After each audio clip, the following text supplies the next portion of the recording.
Hello everyone, welcome to GS stroke. आज हम बात करने वाले हैं यूपी पैट 2023 के बारे में। हम सब जानते हैं यूपी पैट के लिए every year more than 10 lakh या 10 लाख के आसपास बच्चे क्या करते हैं, अप्लाई करते हैं।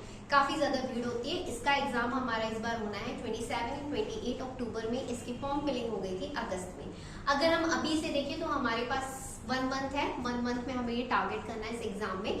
तो हम सबकी ये कोशिश रहेगी कि कैसे हम कम से कम समय में, मतलब जो 1 मंथ हमारा पास बचा है उसको हम कैसे यूटिलाइज करें ताकि हम अच्छे से अच्छे नंबर ला सकें। अच्छे से अच्छे नंबर इन द सेंस 85+ या 80+, ऐसे कुछ नंबर तो हमें लाने पड़ेंगे। तो यही आज का हमारा, इस तरीके से हमने इस सिलेबस को डिवाइड किया है ताकि आप लोग पॉइंट टू पॉइंट पढ़ें और आप लोग अच्छे से अच्छा स्कोर कर सकें।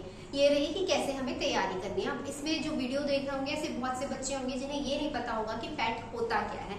एक्चुअली पैट एग्जाम कंडक्ट कराती है यूपी गवर्नमेंट। ये एक तरीके का एलिजिबिलिटी क्राइटेरिया टेस्ट है, जिसके बाद अगर आप ये क्वालिफाई कर लेते हो तो इस बेसिस पे बहुत सारी गवर्नमेंट जॉब आती है यूपी से।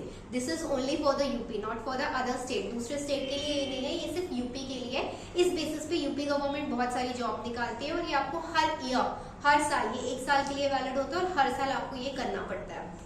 अब हम डिस्कस करते हैं कि यूपी पैट 2023 का हमारा सिलेबस क्या है। सबसे पहले हम देखते हैं इतिहास यानी हिस्ट्री में। हिस्ट्री हमारी आती है 5 मार्क्स की।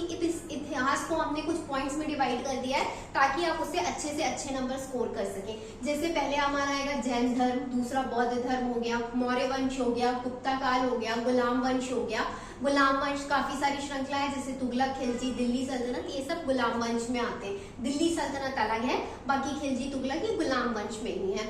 दार्शनिक में कुछ ऐसे थे जो बाहर से भारत आए थे और उन्होंने कुछ भारत के पॉलिटिक्स चीज पे या हमारी इकोनॉमिक कंडीशंस पे अपनी कुछ पुस्तकें लिखी हैं। तो उनकी पुस्तकें या उन्होंने हमारे भारत के बारे में क्या बोला, ये सारी चीजें आ जाती है। इसमें मेगास्थनीज है, फायान है, इब्न बतूता है। ठीक है, अब हम आते हैं ये इतिहास ही है। आंदोलन में कैसे क्वेश्चन बन सकते हैं, आंदोलन से भी हमारे 5 नंबर आते हैं। जैसे बक्सर का युद्ध हो गया, प्लासी का युद्ध हो गया, 1857 की क्रांति हो गई जो कि बहुत फेमस थी, जिसे हम first war of Indian independence के नाम से भी जानते हैं।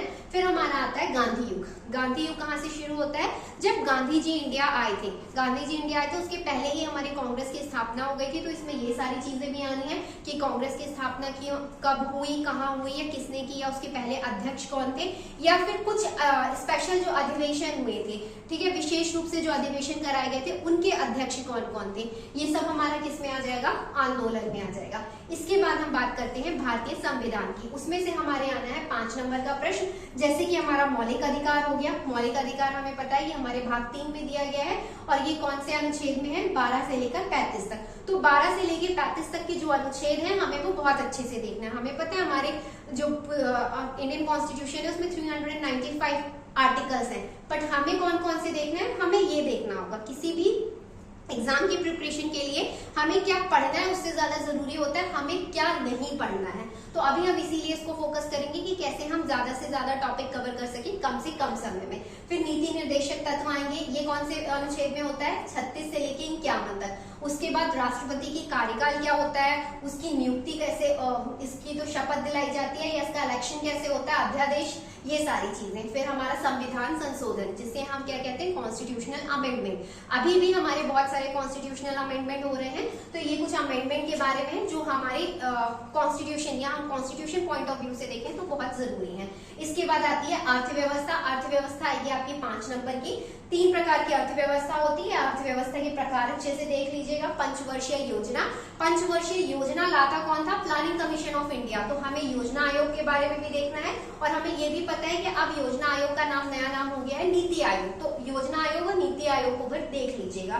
फिर हमारे टैक्स के बारे में डायरेक्ट, इनडायरेक्ट या जीएसटी। जीएसटी इस समय बहुत महत्वपूर्ण है, तो आप जीएसटी से देख लीजिएगा। ये क्वेश्चन हमेशा बनता है कि जीएसटी कब लागू की गई या हम जीएसटी के स्लैब में कौन सा देश का पैटर्न फॉलो कर रहे हैं। इसके बाद हमारा आते हैं विज्ञान पे। विज्ञान से आपके आएंगे 5 नंबर के क्वेश्चन, जैसे भौतिक से आएगा आपका क्या, आविष्कार आ जाएगा कि किसके जनक क्या थे। रसायन विज्ञान से आपका आ जाएगा अम्ल, क्षार और सूत्र। सूत्र कैसे, जैसे आपसे पूछ लेगा कि ब्लीच का सूत्र क्या है, तो हमें पता है कैल्शियम ऑक्सीक्लोराइड। ऐसे ही और भी सूत्र होते हैं जो आपको पता होने चाहिए।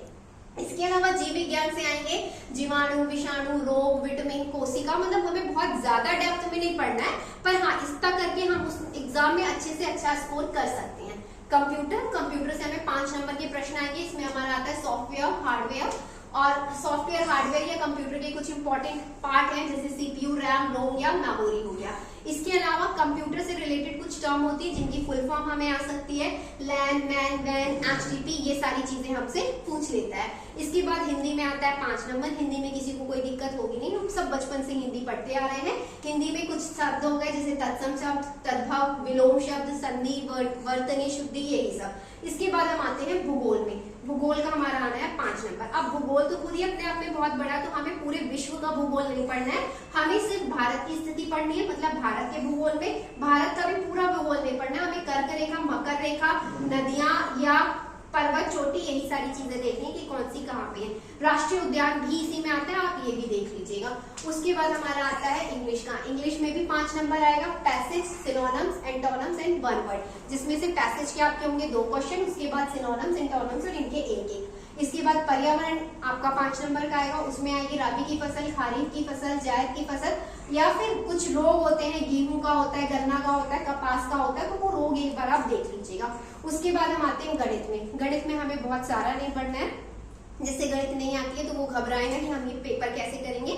गणित में बहुत बेसिक वाले चैप्टर आ रहे हैं जैसे प्रतिशत, परसेंटेज, अनुपात, रेशियो, एलसीएम एंड एचसीएफ, और question based on time and work पे जो आधारित प्रश्न होंगे उनसे आता है। ये 5 नंबर का होता है। गणित का जो महत्वपूर्ण पोर्शन होता है जिससे बहुत ज्यादा क्वेश्चन आते हैं वो है हमारी डीआई। अब आप लोगों को समझ में आएगा डीआई का क्या कहते हैं, डेटा इंटरप्रिटेशन। ठीक है, ये हमारा आना है, ये भी कुछ टाइप है, ये 20 नंबर का आना है। इसका टाइप है लाइन चार्ट हो गया, बार चार्ट हो गया, पाई चार्ट हो गया, कॉलम चार्ट हो गया, इनसे क्वेश्चन आते हैं। फिर 10 नंबर का सिर्फ आपका हिंदी गद्यांश होगा, हिंदी गद्यांश आपकी हिंदी से अलग होगा, ये 10 नंबर का आता है। उसके बाद हम आते हैं करंट अफेयर पे। करंट अफेयर हमारा 10 नंबर का होगा, क्योंकि करंट अफेयर अपने आप में एक बहुत बड़ा विषय है, तो हम